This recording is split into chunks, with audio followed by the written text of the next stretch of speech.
विधि क्षेत्र के यह पहिल बघेली न्यूज चैनल में हम कनिष्ठ तिवारी अपना पंचन का सभे जनन का प्रणाम करी थे। यदि बात की जाए यह बहुप्रतीक्षित तारीख ऐसे हो गए कि 21 दिन के लॉकडाउन खत्म होने के बाद यह नई लॉकडाउन के 3 मई की अवधि जो है 3 मई तक की अवधि का जारी कर दिन का है। किंतु 20 अप्रैल जो आज के दिन है वह कहो न कहो जनता की तीर बहुप्रतीक्षित रहा, व्यापारी बंधुन की तीर बहुप्रतीक्षित रहा और जो अन्य राज्यों में अपने जिला से बाहर हैं या अपने जिला से बाहर दूसरे जिलों में हैं उन्होंने की तीर बहुप्रतीक्षित रहा। किंतु अपना पंचन बता दी कि हम सीधी जिला के कलेक्टर के आज खास बातचीत करे हैं और उनसे हर मुद्दा में कि कौने प्रतिष्ठानन का रियायत दी जाए, कौने प्रतिष्ठानन का मोबाइल के थ्रू जो है उनका व्यापार करे की अनुमति दी जाए, ये सब हर मुद्दा में लेके आज बातचीत करें और साथ में यह बातचीत करें कि स्वास्थ्य सुविधा का लेके का इंतजाम है। यदि कोनो मान ली भगवान न करे कि कोरोना के संक्रमित व्यक्ति सीधी में पावा जाता है तब का के खातिर बेहतर इंतजाम है, इस हर मुद्दा में बात है और जौने के बेहतर जवाब सीधी कलेक्टर रवींद्र कुमार चौधरी के द्वारा दीनगा और पूरी तरीके से जनता से एक ही अपील की गई ही कि जनता जब तक जागरूक न हुई तब तक कुछ नहीं हो सके। कहे कि जनता यदि अपने जान की कीमत समझ जाई ता दूसरों के जान की कीमत या दूसरे के जान की रक्षा हो जी। कहे कि यह जागरूकता बेहद जरूरी है। शासन प्रशासन कितनों कड़ाई कैले किंतु यदि हम अपना जागरूक न हो तो कहो न कहो हम अपने समाज, हम अपने जिला, हम अपने प्रदेश, हम अपने देश का असुरक्षित कह रहे हैं। ता जिम्मेदारी यह है और अपील एक हमारी यह है कि अपना पंचे ज़्यादा से ज़्यादा यदि घर से बहुत जरूरी हो तबे बाहर निकली, सैनिटाइज़र, मास्क, साबुन सबके उपयोग करी और ज़्यादातर यदि कहो जई थे तो सोशल डिस्टेंसिंग के पालन अवश्य करी। देखी खास बातचीत। सर, लॉकडाउन जो है द्वितीय चरण शुरू हो चुका है, 3 मई तक उसकी अवधि दी गई है। क्या नए संशोधन किए गए हैं और क्या उसको लेकर क्या आपके अंदर एक नई सोच है कि इससे इस संशोधन से क्या अचीवमेंट मिलेगा हमको? देखिए, इसमें इनफैक्ट जो हम लोगों ने पहले जो चर्चा की तो पहले ये था कि किराना जो कि अभी घर पहुंच वाला हम लोगों ने कर रखा था और सब्जी में जो कॉलेज ग्राउंड पे थोक और रिटेलर के लिए और बाकी जो ठेलों पर जो जाते हैं वो 100 से ज़्यादा ठेले हमारे यहाँ तो उनके लिए व्यवस्था दी गई थी। तो किराना में हमें कई तरह का इस तरह से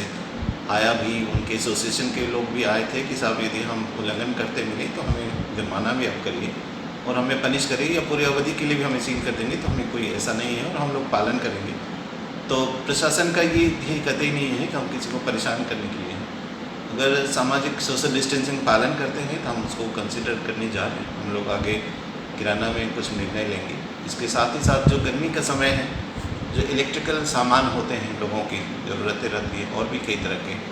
ज़रूरतें रहती है तो उसको भी हम कुछ उसको सुधारेंगे, जो कि कई सुझाव मिले और अच्छे सुझाव हैं इलेक्ट्रिकल के प्लस इलेक्ट्रॉनिक्स के। हम पूरा समय उनको खुलने का तो नहीं अनुमति देंगे लेकिन उनको ऑन डिमांड यदि कोई सामग्री मांग रहे हैं तो उनको भेज पाएंगे, उनको वो सुविधा हम लोग आगे देंगे। और बाकी शेष जो हैं जैसे मनरेगा के काम हैं तो वो ग्रामीण क्षेत्रों के लिए हैं। निर्माण कार्यों में जो रोड की अनुमतियाँ उनको दी गई हैं, रोड वो कर पाएंगे। जो सोशल डिस्टेंसिंग के जो नॉर्म हैं उसको वो पालन करें और इस चीज़ को रखें। और मूलतः जो जिला प्रशासन, राज्य शासन या हम सबका जो मूल फर्ज जो जड़ में यही है कि हम सामाजिक जो दूरी है, सोशल डिस्टेंसिंग की जो बात करते हैं कि हम उसका पालन करें और कोई भी काम है उसकी यदि अनुमति है तो उस अनुमति का मर्यादा रखें और सोशल डिस्टेंसिंग का पालन करेंगे तो हम और बेहतर तरह से हम चीज़ें आगे रन कर सकते। सर, ये जो 15 तारीख से पहला फेज़ था लॉकडाउन का और आज 20 तारीख है, इस दरमियान कहीं ना कहीं सोशल डिस्टेंसिंग और जैसे बैंकों में भीड़, राशन की दुकानों में भीड़ और जो एक सोशल डिस्टेंसिंग और मास्क की जो अवेयरनेस है लोगों में नहीं है, तो इसको लेकर क्या प्रयास किए जाएंगे और क्या इंतजाम किए जाएंगे? 2-3 थी जिससे बैंकों में आया था और कई लोगों ने इस चीज़ को बताया था तो हम लोग इसके साथ लोगों ने भी कुछ सेंटर्स भी देखे जो इनके कियोस्क हैं, वहाँ कुछ अव्यवस्था भी थी। बैंक में भी जो कि कतारें बन सकती थी,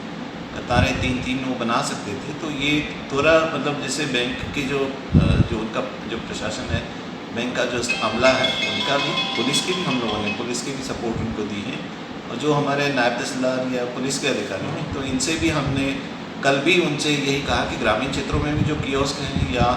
बाकी जो पीडीएस के सेंटर हैं जहाँ लोग नहीं मानते हैं, और उसको इनफैक्ट जो आपका बिल्कुल सही कहना है कि अवेयरनेस की बात है कि लोग यदि जान जाते हैं इससे खतरा मुझे इसी कारण से है, तो ये चीज़ हम उसको पालन कर सकते हैं। तो हम इसको पूरी कोशिश करेंगे कि समूचे पीडीएस में एक अभियान करके, क्योंकि पीडीएस और बैंकिंग हमारा एक अब मुख्य कंसर्न वही है कि जहाँ ज़्यादा भीड़ रहती है, और बैंकिंग में जो बीसी होते हैं, बीसी के माध्यम से गांव में भुगतान के लिए ये भी हमने जिला पंचायत को भी एलडीएम से ट्यून अप करके कहा है कि यदि लोगों को घर पे ही उनको रुपए पहुंचाए जाएं जो पेंशन के या बाकी चीज़ें, तो इससे भी थोड़ी सी बैंकों को सहूलियत हो। मतलब सर ये 3 तारीख तक, 3 मई तक जो ये लॉकडाउन है, इसको लेकर शैक्षणिक संस्थानों को लेकर क्या मतलब ये जो आपकी ऑनलाइन क्लासेस चल रही है, क्या रिजल्ट है उनका सर, कि कितने प्रतिशत बच्चों को पढ़ाया जा रहा है इन सारी ऑनलाइन क्लासेस तो चल तो रही हैं, तो इसका फीडबैक ज़रूर मैं लूँगा। अभी वर्तमान में चूँकि हम फीडबैक उसका नहीं ले पाएंगे जो बच्चों से या बाकी से, तो वो हम ज़रूर इसको मॉनिटर करेंगे। स्वास्थ्य व्यवस्थाओं में आप पूरी तरीके से ये कह सकते हैं कि आपके पास सारे इंतज़ाम हैं, सारे, यदि कोई खुदा ना करे या मतलब भगवान ना करे ऐसी घटना हो कि पॉजिटिव पेशेंट आए, तो स्वास्थ्य व्यवस्था के सारे इंतज़ाम हैं अपने पास? हाँ, मेरे पास है, अभी है। जो शुरुआत में हमें चूँकि 5 सीट का ही था, उसको हम लोगों ने 30 सीट और जो नर्सेज ट्रेनिंग सेंटर थी जहाँ उसको कम्प्लीटली रिनोवेट करके और वहाँ बेड और बाकी व्यवस्थाएं हमने की हैं। तो 35 हमारे पास ऑलरेडी उपलब्ध हैं, और करीब 65 बेड के लिए लगभग जिला अस्पताल में भी 3 वार्ड हम लोग डेवलप कर रहे हैं। तो वर्तमान में मुझे 35 तो हैं ही उपलब्ध, प्राइवेट नर्सिंग होम ने भी ऑफर करे हैं, लेकिन अभी हमारे पास आइसोलेशन के लिए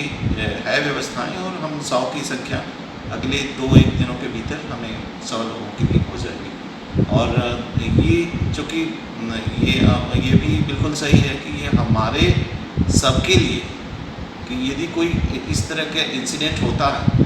तो वो बड़ी बात होगी, और वो चूँकि बहुत बड़े स्केल पे उसमें भी सर्वे करने होते हैं, बड़े स्केल पे कार्रवाइयाँ होती हैं, तो उसकी तैयारी में पूरा जो अमला है, स्वास्थ्य अमले को भी हम लोग कोशिश कर रहे हैं कि मोटिवेटेड रहें, और उनको मतलब जो निराशा की बात नहीं होनी चाहिए, ना डर की बात हो, और हमारी तैयारी है उस स्थिति। सर सैंपल कलेक्शन में कहीं ना कहीं सीधी में अभी तक जो है, जो इतना लंबा दरमियान हुआ है, क्योंकि अब रीवा की लैब भी चालू हो गई है, संभागीय लैब, तो मतलब क्या अब माना जाए कि सैंपल थोड़ा टेस्टिंग हमारी स्पीड बढ़ेगी? सैंपल कलेक्शन यदि आप देखेंगे तो कई जिलों से हमारा बेहतर है। इवन आप वो कंपेयर करके आप नंबर देख सकते हैं कि किसी ने कितने भेजे। तो हमने 82 भेजे थे, 82 में से 3 केवल शुरुआती रिजेक्ट हुए, जो कि उसका प्रॉपर उन्होंने भेजा नहीं था। 79 हमारे सारे निगेटिव आए हैं। तो सैंपल कलेक्शन हमारे पड़ोस के ज़िले सबसे बेहतर है हमारा। और हम लोग इसमें जैसे जो